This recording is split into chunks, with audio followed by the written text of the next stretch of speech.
Nous avons chacun notre propre perception de la réalité. Il suffit parfois de faire un pas de côté pour faire évoluer le regard que nous portons sur nous-mêmes, sur les autres et sur le monde. C'est ce qui m'a conduit à créer le podcast Il y avait une fois. Je suis Sophie et je partage avec vous mes découvertes et mes rencontres pour mieux vous connaître, mieux vous comprendre et questionner votre point de vue. Si ces thématiques vous intéressent, je vous invite à vous abonner sur votre plateforme préférée. Un soir, je flâne dans une librairie. Un livre attire mon attention. En le retournant, la biographie de son auteur m'interpelle. Elle est révélée chamane par une tradition ancienne, dans sa quête de sens et après avoir travaillé dans l'audiovisuel et le spectacle vivant durant une dizaine d'années. Elle œuvre ensuite en tant qu'énergéticienne, médium, canal et coach. Elle cultive ses sens grâce à l'art qu'elle relie alors naturellement à ses pratiques. Elle est également consultante, chef de projet, pilote de contrat et experte en marché public. Alors pour la petite anecdote, son parcours m'interpelle d'autant plus qu'elle est experte en marché public et que pour ma part, je me suis spécialisée dans les marchés publics. Mais à côté de ça, son parcours démontre que le rationnel et le spirituel, la matière et le subtil peuvent coexister, sans être séparés. J'ai donc le plaisir de recevoir Elisabeth Franck, auteure du roman Désirer, honorer, aimer, paru aux éditions Erol, inspiré de ses expériences de vie. Elle nous propose une immersion chamanique à la rencontre de nous-mêmes. Bonjour Elisabeth, je suis vraiment ravie de vous recevoir dans le podcast. Bonjour Sophie, je suis ravie d'être avec vous. Merci beaucoup de m'accueillir. Alors, pouvez-vous nous parler brièvement de votre parcours professionnel ? Alors, mon parcours professionnel est assez atypique dans le sens où j'ai commencé à travailler relativement tôt, à partir de 15 ans, où j'étais à la fois serveuse et barmaid dans un très bon restaurant semi-gastronomique en Alsace. J'étais organiste le dimanche matin dans les églises et je tenais une boutique de maroquinerie de luxe le week-end et les vacances scolaires. Donc tout en suivant mes études. Et ça pendant quelques années. Et après, j'étais responsable de galerie, puis très rapidement, j'étais assistante de gestion chez Arte, et au bout d'un an et demi, je suis devenue l'administratrice, ce qu'on connaît sous le nom de responsable administrative et financière, de tout le département communication, relations presse, marketing, etc. Ça pendant 7 ans. Participé aussi à la production de films.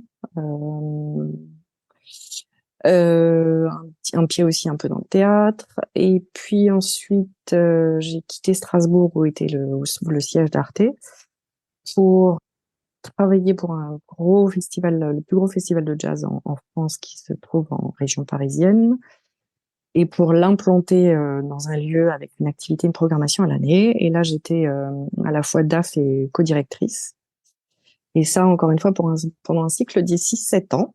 Voilà. Et puis après, il y a eu une grande révolution, un grand changement. Et, euh, et du coup, j'étais plus en tant que coach énergéticienne, et où il y a vraiment la voie du chamanisme qui s'est ouverte en grand et de manière assez radicale, en fait. Et puis, je l'ai pratiqué pendant un certain nombre d'années. Et ensuite, je suis revenue, encore une fois, plus dans le côté matière, où j'ai repris en tant que freelance des missions auprès de gros clients en spécialité dans les marchés publics et le pilotage de contrats aussi. Et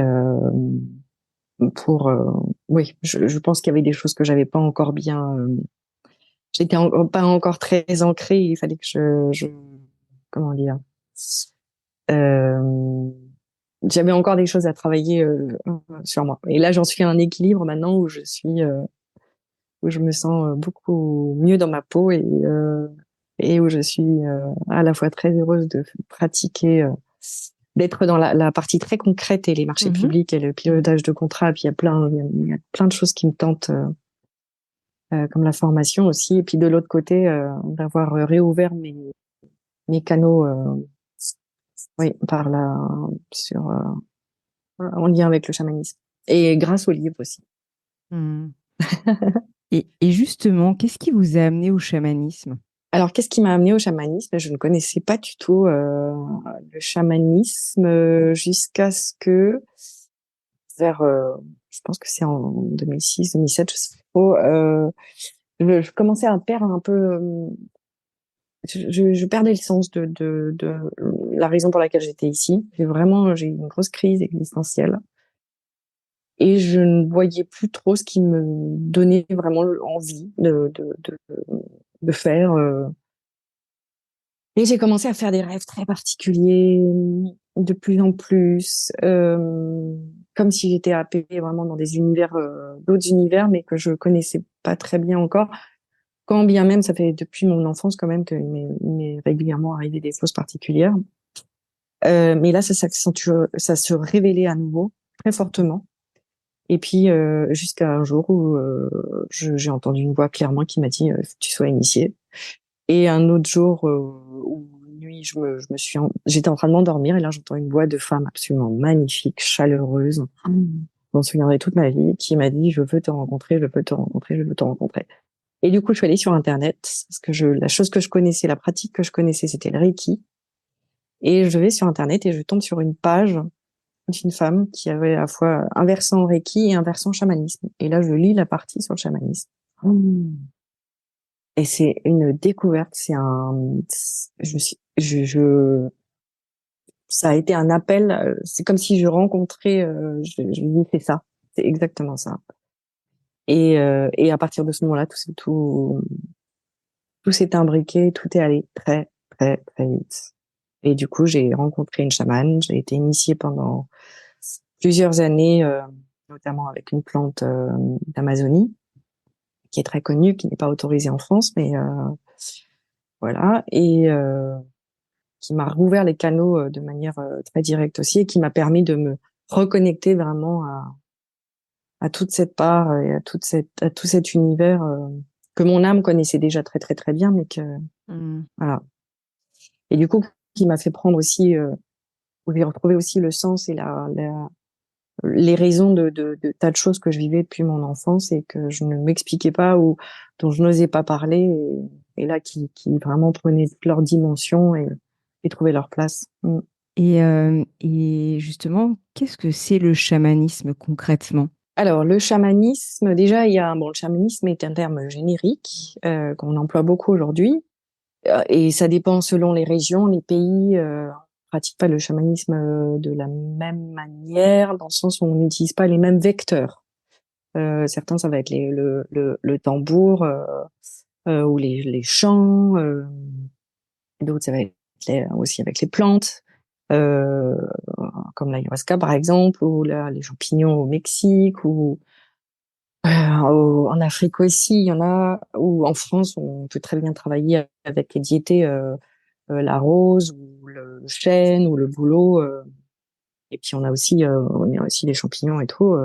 Bon, je connais moins bien, mais je pense que par chamanisme, moi, ce que j'entends, c'est cette pratique très, très, très, très ancienne qui a toujours existé dans toutes les traditions, dans toutes les cultures. Et dans le pour maintenir c'est la pratique qui nous met en lien tertiel pour sauvegarder l'équilibre, un équilibre global d'unité entre le monde invisible et le monde visible, et entre soi qui paraît être séparé du reste et qui pourtant fait un tout. Et c'est vraiment un chaman, c'est un instrument, il fait le lien entre tout ça. Et il navigue dans les plans invisibles. Et il fait la reliance entre, oui, l'invisible, le visible, euh, le parcours des gens. Il peut avoir accès à des tas d'informations et veiller à cet équilibre du clan.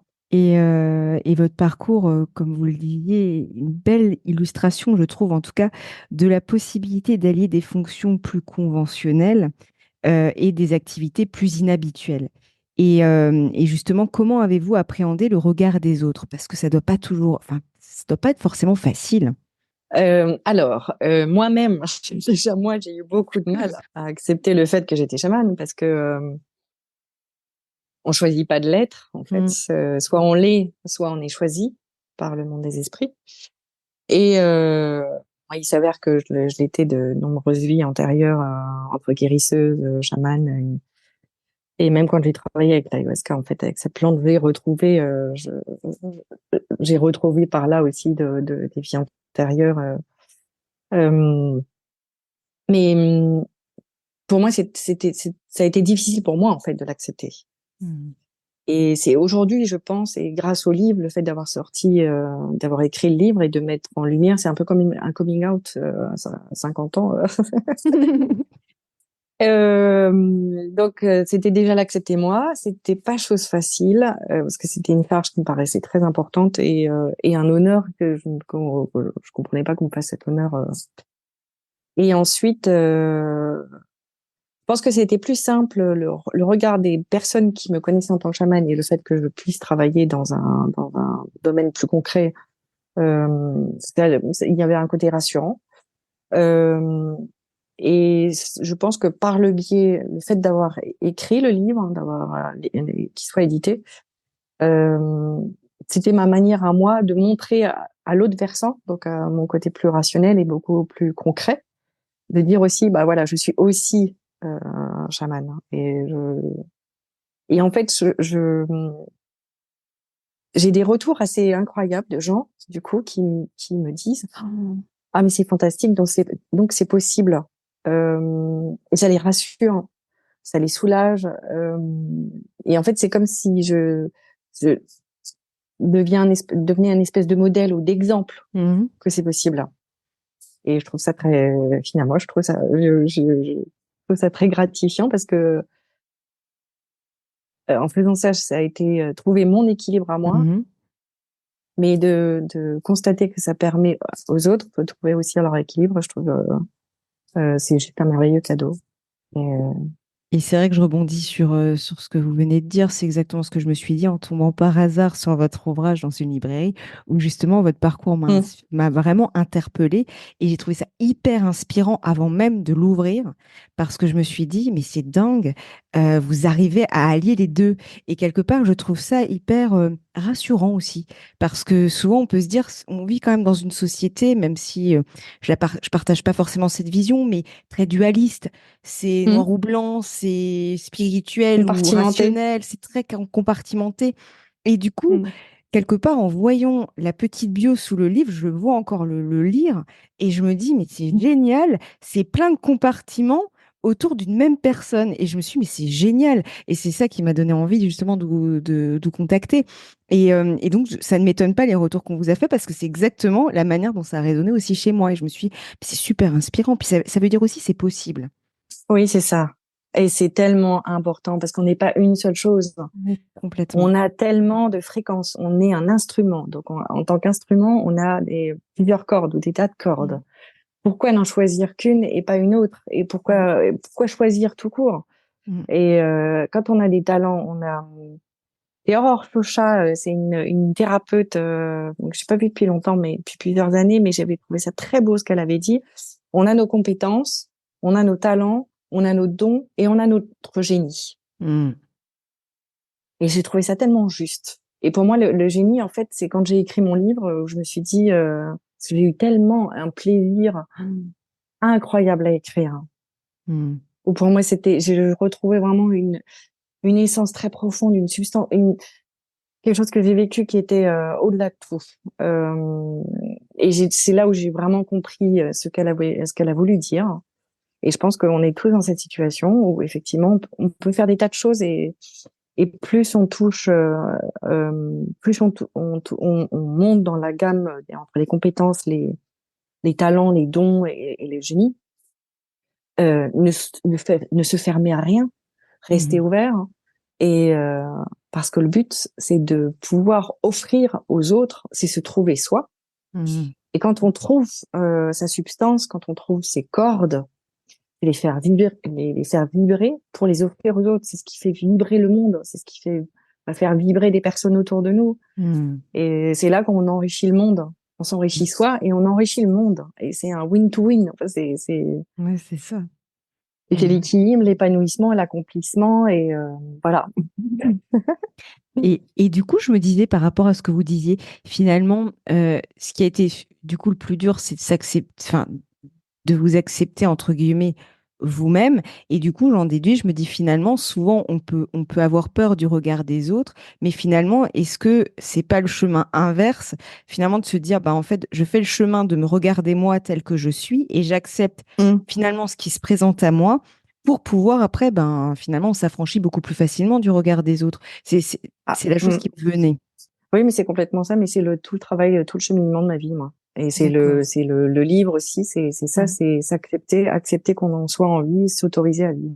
C'est ça. Et et je pense que c'est vraiment, je pense que c'est pas par hasard non plus qu'on arrive dans la famille dans laquelle on arrive, dans l'environnement dans lequel on grandit, et les complications dans lesquelles on peut être baigné, ou les freins, ou les obstacles, ou les croyances limitantes qui s'inscrivent en nous, erronées, enfin euh, parce que c'est ce qui va donner tout le sens à notre vie, et et qui va en donner aussi la force. Et pour moi, ça a été vraiment accepter que j'existe, en fait, et me donner l'autorisation d'exister, et dans tout ce que je suis, absolument Mm. sous toutes mes facettes, Mm. et me dire, bah, je suis et ça, et j'adore danser, j'adore chanter, et j'aime l'art, et j'aime peindre, j'aime écrire, mais j'adore aussi travailler en équipe. Mm. En marché public, bah oui, c'est des dossiers de consultation, c'est très réglementaire, mais en même temps, ça respecte un cadre Mhm. qui doit être rigoureux, qui est droit, qui a des valeurs, Mhm. d'équité, de transparence, mais c'est des valeurs. J'ai besoin de valeurs, ça me rassure, moi, les valeurs. Je comprends. Et je les trouve dans les marchés publics, voilà. Ou en tant que contract manager, bah, pilote de contrat en français, c'est aussi important quand il y a un contrat avec quelqu'un, et que ce soit professionnel ou même amical ou même familial, quel que soit le plan, ou sentimental, euh, c'est toujours il y a les deux parties. Et Mm. quand c'est le cadre d'un contrat, il y a les obligations et les responsabilités de chacune des parties. Mm. Et un bon contrat qui se passe bien, c'est veiller à ce que chacun respecte ses obligations et ses responsabilités. Pas seulement le fournisseur, c'est aussi le client. Donc c'est là où on rejoint aussi beaucoup la facette de média, d'anticipation, Mm. d'intuition, de sentir ah là ça on va vers les problèmes. Il y a une vision transverse. Il y a le côté médiation. Tout ça, c'est des principes qui sont qui sont les les cordes d'un chaman. Hein. Mm. Donc en fait, j'ai envie de dire, il y a rien. Euh, Et finalement, il y a rien de surprenant. Ça peut surprendre, mais non, Mm. c'est très concret. Et Ouais. même le monde invisible est pour moi, c'est très concret, c'est très rationnel, en fait. C'est même Mm. souvent plus rationnel et plus logique que le monde qui nous entoure, que le monde visible qui nous entoure. Ouais, ça me Parfois, j'en semble. perds un peu mon latin. Non, mais ça me semble plus cohérent, c'est vrai. Alors que nous, on essaye de créer de la cohérence, mais c'est pas toujours cohérent. Et finalement, c'est vrai que ce que j'entends, en tout cas, je me dis, il y a une certaine harmonie, cohérence, enfin, quelque chose, oui, de Mm. logique, c'est ça, ouais. Ouais. Ouais. Ah. Et le chamanisme, c'est vraiment aussi le principe de ce qui me vient là. Il y a le côté à la fois la droiture. Mhm. Ça rejoint la croix entre la reliance tertielle et cette droiture, cette verticalité, et en même temps où on est présent au monde, donc l'horizontalité, la Mhm. matière, et c'est faire venir, c'est allier et associer, réunir le spirituel, le spirit, l'esprit, dans la matière, qui est présent dans la matière, et la Mhm. faire vibrer dans la matière.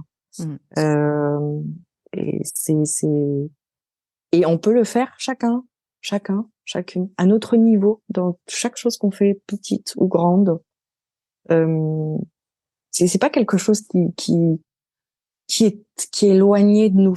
Mhm. Un chaman a la chance pour lui, c'est son quotidien, et il accompagne les gens à retrouver leur centre, justement, et leur équilibre, leur harmonie. parce qu'il va réussir à mettre en lumière, à accompagner la personne pour qu'elle puisse mettre en lumière là où elle est en désharmonie et là où elle est en désamour, pour ramener l'amour. Mhm. Mais par chacun, on peut, dans nos gestes quotidiens, dans tout ce qu'on fait, quel que soit le plan, quel que soit le domaine, on peut très bien intégrer associer toujours, euh, euh, faire vivre, hein, faire révéler cette substance, Mhm. substantifique moelle, Mhm. cette lumière, cet éclat, ce qui fait du sens, ce qui nous éclate aussi, ce qui nous fait du Mhm. bien et ça nous fait du bien et du coup, ça fait forcément du bien aux autres aussi. Ouais, Euh, ça, je- voilà, mais c'est juste le trouver. Et justement, pourriez-vous nous dire en quoi consiste le rôle traditionnel d'un chaman? Et ben justement, à, c'est maintenir l'harmonie du clan, et quand il y a une personne qui va pas bien, pouvoir la guider, l'accompagner, voir qu'est-ce qui la met en désharmonie. Ouais.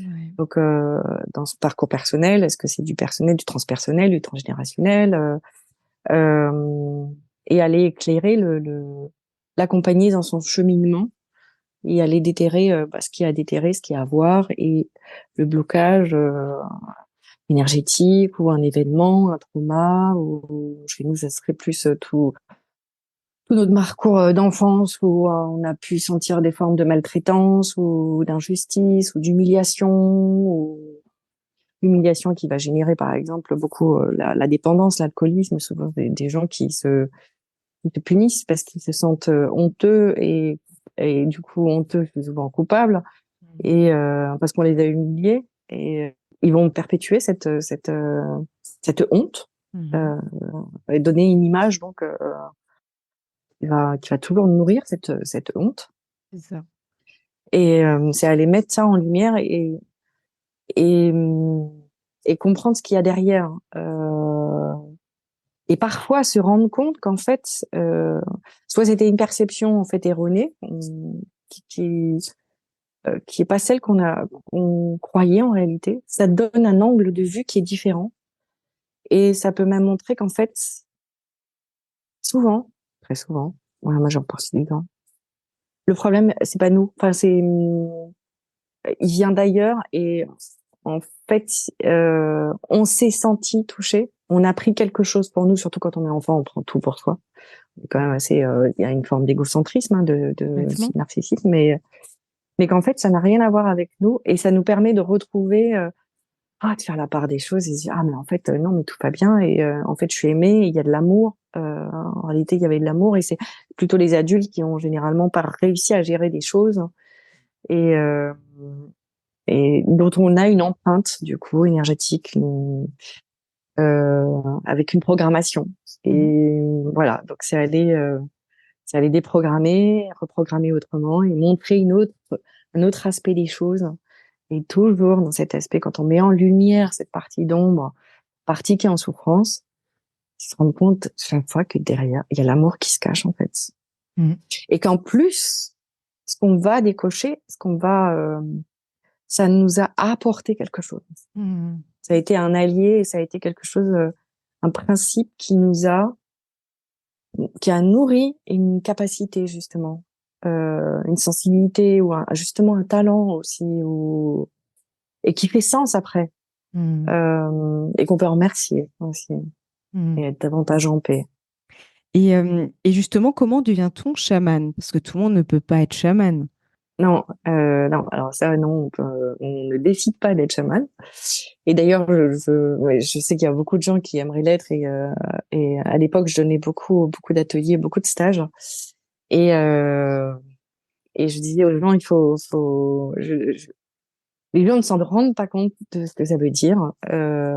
C'est un parcours qui est qui peut parfois être très dur. C'est une initiation, hein. Donc, on est confronté parfois à des choses que ça soit dans le monde visible et dans la réalité, dans la matière, tout comme dans les plans subtils, à des choses qui peuvent être très dures et très lourdes. Euh, oui, il y a je dis parfois, ça nous fait manger la terre. Enfin, Mhm. mais aussi pour nous faire relever, pour développer notre force, parce qu'il faut être fort aussi pour tenir parfois face aux autres et face au plan invisible où il y a aussi des forces qui sont pas des plus agréables. Hein. De l'autre côté, c'est comme ici. Enfin, c'est pas le monde des bisounours du tout. Ouais. Euh, après, c'est aussi avec qui, toujours, comment on décide aussi de travailler et avec quelles énergies on décide de travailler. Ça aussi, hein, c'est vraiment un choix et c'est un choix à faire en conscience. Mais en tout cas, oui. Donc soit on est chaman de naissance Mhm. ou de manière rétroactive à travers le transpersonnel. Ça peut venir aussi de la lignée familiale, comme dans le principe des guérisseurs et des guérisseuses. Et puis, ou alors être choisi parce que on a des caractéristiques précises comme l'empathie ou euh, et parce que c'est prêt, parce qu'on a une appétence pour. Mhm. Voilà. Pour ceux qui veulent l'être, le devenir, je dis juste faites attention et enfin, je crois qu'il faut. Ça demande aussi une forme d'humilité et d'être. Ça se définit pas avec la tête. Ça se Mhm. définit pas avec la tête et surtout, ouais, c'est très important. Euh, je crois qu'il y a beaucoup de gens qui confondent entre le fait d'être chaman et le fait d'avoir des pouvoirs et d'être Mhm. dans le pouvoir. Euh, et ça, c'est une embûche et ça peut être un gros piège. Ouais. Certes, c'est des pouvoirs, mais c'est pas des pouvoirs. Ils nous appartiennent sans nous appartenir. Mhm. Et ils peuvent, s'ils sont mal utilisés, ils se retournent contre nous. C'est aussi vraiment une grande vigilance à avoir et donc une bonne connaissance de soi aussi. Et en plus, il y a le pouvoir guidé par l'ego, ou en tout cas par le mental, et le pouvoir guidé par le cœur, parce qu'au final, le chaman, il agit de par le cœur. Donc déjà, j'allais dire, la source Hmm. de son action, elle part pas forcément du même endroit que les gens qui seraient en appétence quelque part de cette Ouais. quête de pouvoir, quelle qu'elle soit d'ailleurs. Le chaman est au service. Ouais. Il est au service et il est au service de la lumière, à Mm. condition bien sûr qu'il ait décidé de travailler avec la lumière et dans la lumière. Bien sûr. Parce qu'après, on peut encore une fois, on peut choisir de travailler, mais il n'y a pas que la lumière hein, Mm. aussi, et de travailler en conscience et avec la conscience. Mm. Donc, ce qui est encore différent de la volonté et du mental, et il y a vraiment cette supraconscience, euh, ouais, c'est quelque chose qui nous dépasse mais qui est extraordinaire parce quand on est aligné, c'est vraiment bien centré, les choses viennent à nous, l'éclairage vient. Le chaman, qu'est-ce qu'il va faire? S'il se met face à une personne, il va commencer à tirer un début de fil et les informations vont venir au fur et à mesure. Quand il y a les Icaros, par exemple, quand je pratiquais les stages avec les chants, euh, je m'abandonnais complètement. J'étais complètement présente, et puis en même temps, je lâchais et je m'ouvrais à d'autres espaces et à d'autres dimensions. Et là arrivait le chant et arrivaient les paroles. Mm. Et je ne savais jamais où ça allait m'emmener et emmener la personne. Et petit à petit, ça racontait une histoire. C'était comme des perles on enfile les unes après les autres. Et plus on avance, et plus on comprend. Et à la fin, et c'est même, il y a un effet de suspense. Mm. C'est incroyable. Et tac, à la fin, on a la résolution, on a la solution, on a le message, on a l'information qui était vraiment importante à entendre par la personne, pour son âme, pour son cœur, pour son être. Et la personne s'affective, tout s'éclaire. Mais oui, bien sûr. Mm. Et c'est ça, c'est avoir cette guidance-là et ce lien où on est vraiment au service, on s'abandonne Mm. complètement. Et là, je pense à autre chose, c'est une pratique que j'ai eu la chance de faire pour mon anniversaire en février dernier. C'est la danse des derviches tourneurs. Ça, c'est une expérience qui est incroyable parce que elle est quand on est le derviche tourneur tourne sur lui-même et il a les deux bras qui sont de manière horizontale, une main qui est tournée vers la terre et une main qui est tournée vers le ciel. Et quand on démarre, on s'incline et on s'abandonne complètement à la lumière. Mmh. On dit, je suis, je mets mon service, mon corps à ton service. Et on commence à tourner, on choisit quel pied va être le pivot, on commence à tourner, et là, on est emporté par l'énergie, et on tourne, on tourne, on tourne, très vite, très vite, très vite, et on sent vraiment ce lien à la fois vertical et horizontal, et à quel point on n'a rien à faire. En fait, on est complètement porté. Mmh. Euh, c'est une expérience, pourquoi j'en parle, parce elle est tellement en c'est vivre quelques minutes en pleine conscience de ce que c'est que d'être vraiment véritablement transporté et traversé par l'amour, l'énergie, et on sent son cœur mais qui rayonne et qui grandit, qui tout est axé, Mmh. aligné. Et selon vous, pourquoi y a-t-il une telle ouverture vers le chamanisme et plus particulièrement concernant les femmes? Je pense que le chamanisme, parce que c'est finalement des pratiques ancestrales. C'est comme revenir à la source. Je pense que les religions ont tenu un certain rôle, enfin ont tenu un rôle un certain temps, et que elles ont perdu quelque part un peu de leur substance et de leur sens, en devenant plus peut-être trop théorique et pas assez incarné Mmh. et global, hein, entre le corps, l'âme et le cœur et l'esprit.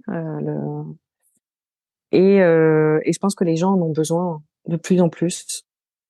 Et il y a une ouverture parce qu'il y a une appétence de plus en plus importante de la part des gens de retrouver ce sens et de retrouver ce contact euh, d'unité avec à la fois la nature, avec leur spiritualité aussi, et que beaucoup de gens se sentent seuls et se sentent séparés, alors que souvent déjà ils sont séparés en fait en réalité d'eux-mêmes, mais oui, que les pratiques chamaniques peuvent ramener à la source et à cette notion de globalité, d'appartenance, et de manière assez simple, et sans que ça soit intellectualisé. Mmh. Et pourquoi les femmes? Je pense que les femmes ont été sacrément bafouées, Ouais. écartées, volées en termes dans leur côté sacré, de ce qu'elles portent en elles. Et finalement, une des seules figures, c'est Marie, la Vierge Marie, qui est très présente aussi dans le chamanisme, hein, parce que le chamanisme a intégré beaucoup les notions, enfin les personnes comme Jésus, Marie. Euh, mais oui, je pense que la femme a vraiment besoin de retrouver sa place, et qu'elle ait toute sa puissance, la puissance dans le bon terme, hein, encore une fois, pas le côté pouvoir, vraiment son pouvoir et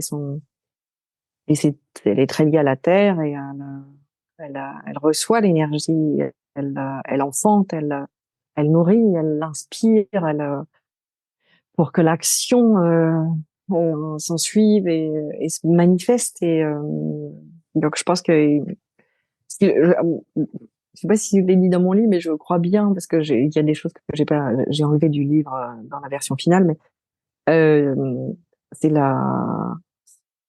Je pense que le monde tournera très bien, tournera rond quand l'équilibre vraiment entre hommes et femmes aussi sera retrouvé. Clairement. Mmh. Voilà. Et du coup, je pense qu'il faut retrouver la voie du milieu et l'équilibre et la complémentarité entre hommes et femmes. Et à l'intérieur de soi aussi. Hein, moi, je sais que je suis alors, une femme, mais j'ai aussi, je peux avoir une forte énergie masculine. Et aussi, je travaille aussi sur cette polarité qui parfois est pas équilibrée. Mmh. Et Complètement. où là, et où quand on touche à la douceur et plutôt féminine, Mmh. la puissance de la douceur, elle est absolument incroyable. Mmh. Et, Mmh.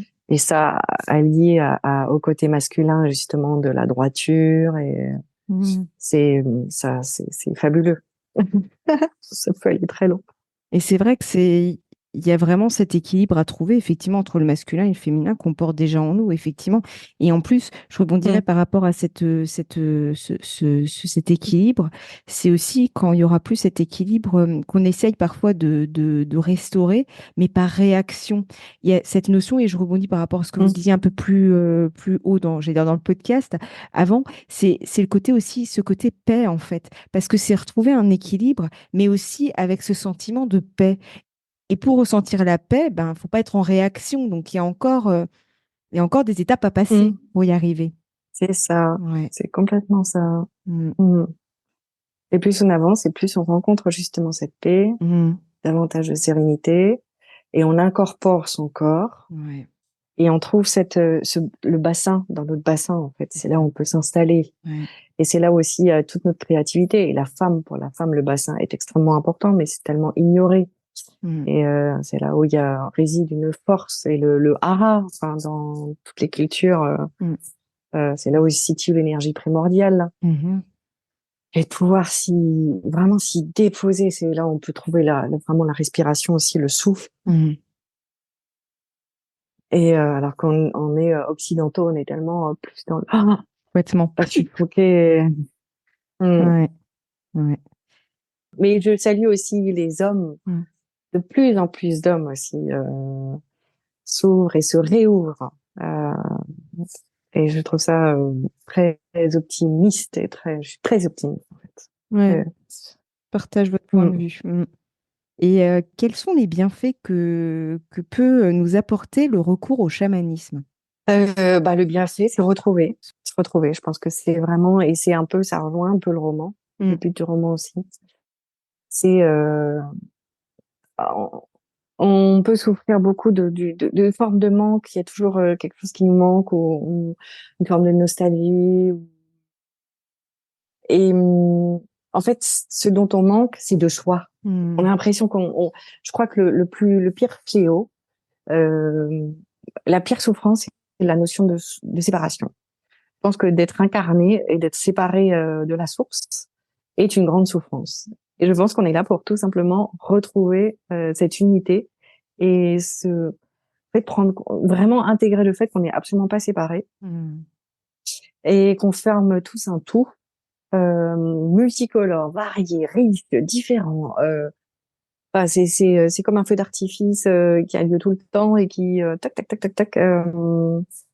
Voilà. Et je pense que le chamanisme nous amène à ça et à se reconnecter avec vraiment notre essence, avec qui on est, retrouver cette paix, cette sérénité, cette communion, cette union, ce sacré, retrouver la grâce, cet amour, cette source d'amour, cette lumière. Mais en allant voilà, en plongeant le chamanisme, c'est vraiment on plonge, on peut pas arriver tout de suite à la lumière sans avoir fait le chemin de plonger dans son ombre, dans Mm. ce qui fait mal. C'est ça. Et on peut pas se permettre de le laisser plus longtemps sous le tapis. Mm. Sinon, si on s'élève trop vite, ça nous rattrape et on chute. Ouais. Et on se relève et on chute. Tant qu'on n'a pas fait on n'est pas allé dans le creuset. Pour alchimiser aussi les choses et transformer. Mm. Et c'est l'ancrage, et c'est l'ancrage. Voilà, ça permet de s'ancrer aussi. Ouais. Et puis j'aime bien le chamanisme parce que voilà, il y a aussi toutes les notions de la terre, de la nature, des règnes minéraux, végétaux, animaux. Ah, c'est tellement riche et en même temps, ça n'exclut absolument pas euh, nos, nos nos croyances ou nos attaches occidentales qui émanent des religions, tout comme dans la chrétienté, Jésus et Marie, par exemple, à qui je suis très très liée. Mhm. C'est pas l'un n'empêche pas l'autre. Mhm. Encore une fois. Et voilà, je trouve que c'est important ça aussi. Ouais. Effectivement, les choses peuvent coexister, effectivement, les concepts, tout ça. Et Bouddha et Ouais. même Mahomet que je connais un peu moins bien, mais je sais que ils sont tous ensemble et parfois je pense qu'ils rigolent beaucoup même et parfois ils disent oh, c'est quand même dommage qu'ils n'aient pas encore compris. Mais bon, bref. Et justement, vous êtes l'auteur de Désirer, honorer et aimer, paru aux éditions Erol. Qu'est-ce qui vous a poussé à vouloir écrire ce roman initiatique? Alors, qu'est-ce qui m'a poussée à l'écrire? En fait, il est sorti tout seul. Suite à une série de visions que j'ai eues en 2019, à la période avant Noël. J'ai commencé à avoir des visions tous les matins, des visions qui se succédaient et qui me montraient de plus en plus une histoire. Et une histoire de femmes et l'histoire de femmes au pluriel. Et du coup, j'en ai écrit un script que j'ai montré à un producteur qui l'a trouvé extrêmement intéressant et qui s'est très vite rendu compte aussi, enfin, qui m'a vivement encouragé à écrire un roman plutôt qu'un scénario, en me disant que pour lui, j'étais une écrivain. Hmm. Euh, Et voilà, et je l'ai fait. Alors que ça fait longtemps que j'écris. Et ça fait beaucoup de fois, on m'a dit que mes textes étaient très, très, très beaux et je pouvais pas les garder pour moi. Mais j'ai manqué tellement de confiance et d'assurance que je n'ai jamais franchi le verrou était très important quand même. Hmm. Et là, le verrou s'est débloqué. Et du coup, j'ai écrit oui, il est vraiment sorti tout seul. Je l'ai pondu comme un œuf. La première version, je l'ai pondu comme un œuf. Après, je l'ai retravaillé dans les 9 mois qui ont suivi. Euh, ouais, j'ai dû y retourner 3 fois. Et là, c'était vraiment rentrer davantage dans la matière et davantage dans ce qui faisait mal. Enfin, il fallait encore que je réussisse à exorciser, à sortir. Donc, ça a été un vrai travail de libération, c'est pour moi le livre. Ouais, j'imagine. Et dans l'introduction, vous dites que nous sommes tous un, le miroir des uns et des autres. Qu'entendez-vous par là? Mmh. Bah, en fait, on est un. Hmm. On est tous partie, même pas une particule, on serait une partie de particule. De toute façon, dans le tout petit se trouve le tout grand. Dans le tout grand se trouve le tout petit. Le premier enseignant que j'ai eu il y a très longtemps. Euh, tout est un et on est juste une expression euh, unique de ce qui compose ce un. Et c'est comme un orchestre, un grand orchestre qui joue une mélodie. Et c'est comme si on était une partie de cet orchestre.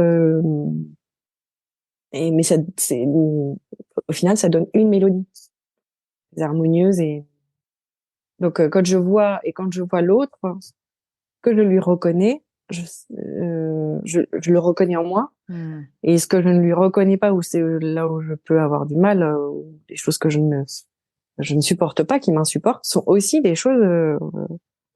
Moi, par exemple, je sais parfois, je me suis rendu compte qu'il y a je peux avoir du mal avec des gens dont je trouve que quand ils travaillent, ils prennent les choses avec beaucoup trop de légèreté, Hmm. et ça m'agace. Et en fait, dans l'autre sens, moi, parfois, je prends trop en charge. Et en fait, je suis en colère, mais c'est pas contre eux. En fait, c'est contre moi qui s'est pas lâché et prendre le recul suffisant et parfois me dire non, prends les choses plus à la légère. Hmm. C'est toi qui te mets martel en tête et voilà. Donc c'est de se dire qu'est-ce que l'autre, il est mon miroir et il vient m'apprendre quelque chose ou il vient me montrer quelque chose et il vient me révéler euh, que ce soit toujours pour du positif, Hmm. mais même dans quelque chose qu'on peut ressentir comme étant négatif. Et d'ailleurs, je crois que le namasté, j'aime bien le namasté aussi. Je reconnais ta divinité en toi et je reconnais ma divinité en moi. C'est ça le principe des deux mains Hmm. qui sont l'une contre l'autre au niveau du cœur. Hmm. Et là, je trouve que tout est dit. Tout est dit, hein, effectivement. Et dans les grandes lignes, qu'aviez-vous envie de transmettre à travers votre roman, qui est très riche, mais s'il y avait quelques messages, ce seraient lesquels?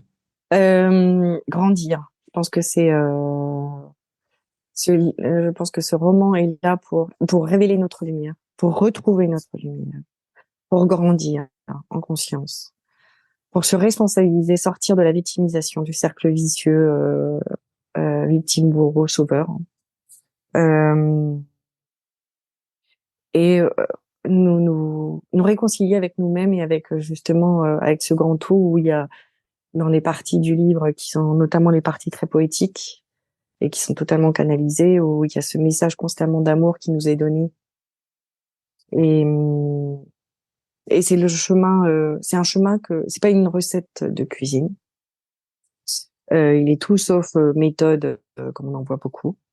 Il est pas toujours simple à lire, je l'avoue. Mais en même temps, parce qu'à un moment donné, je me suis dit, mais j'aurais peut-être dû faire plus simple. Et c'est en travaillant avec le tabac, il y a pas longtemps, qui m'a dit, mais ce qui est simple est pas forcément, on l'intègre pas de la même manière. Donc justement, ce livre est parfois rude. Euh, il fait mal, il peut toucher à des choses.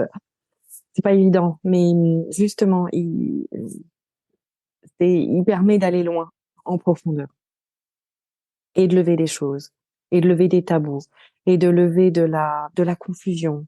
Il met des mots sur les mots, parce que c'est pas évident, hein, d'accepter de voir de ce qu'on a souffert et par quelle voie c'est arrivé. Parfois, c'est proche. Et on aimerait mieux ne pas le voir, tellement ça fait mal. Et vivre dans un monde de voile, on se voile la face, en fait. Complètement. Mais du coup, on se voile la face toute sa vie et sur plein de plans. Et voilà. Et ce livre vient aussi montrer, comment on enlève les voiles et comment on peut y survivre. Et au contraire, encore une fois, en faisant ce chemin, à se rencontrer véritablement soi et à aller débusquer aussi du coup des sentiments comme de colère qui peuvent être là, emprisonnés ou de chagrin, mais qu'on tasse aussi et qu'on paye à un moment donné, qui se retournent contre nous. Voilà, je crois que c'est révéler que chacun retrouve sa lumière, son cœur et son amour pour soi et son appartenance au grand tout. Et quel serait votre mot de la fin pour clôturer notre échange? Ah, le mot de la fin.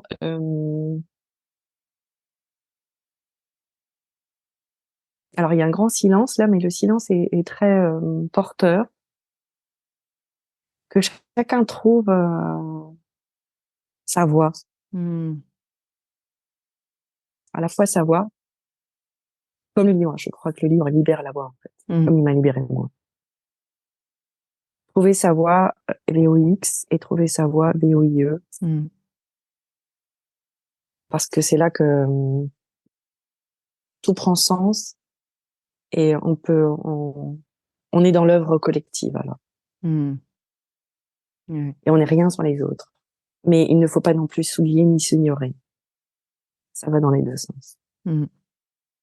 En tout cas, un très très grand merci, Elisabeth. C'était vraiment un plaisir d'échanger avec vous, vraiment. Donc, un grand, grand, grand merci. Merci Sophie, vraiment infiniment merci. C'est la première interview que je fais de ce genre. J'étais ravie de la faire avec vous parce que j'ai beaucoup aimé votre prise de contact, votre bienveillance, votre délicatesse. Ah, je suis très touchée en tout cas. Merci. C'était vraiment un plaisir, vraiment de. Puis je me vois encore dans la librairie interpellée par votre ouvrage et me dire qu'il faut que je vous contacte. Donc je suis très contente de l'avoir faite parce que c'était vraiment un très très bel échange. Donc encore un grand merci. Et pour nos auditeurs qui voudraient découvrir votre roman Désiré, honoré et aimé, paru aux éditions Erol, et donc qui est disponible sur ce podcast. Donc encore un grand merci. Je salue mon éditrice. Merci beaucoup Sophie. Si vous avez aimé cet épisode, n'hésitez pas à lui laisser 5 étoiles sur Apple Podcast ou un pouce sur YouTube. Et surtout, abonnez-vous sur votre plateforme d'écoute préférée pour ne manquer aucun épisode. Je vous souhaite une très belle journée ou une très belle soirée et vous donne rendez-vous dans 2 semaines. À bientôt!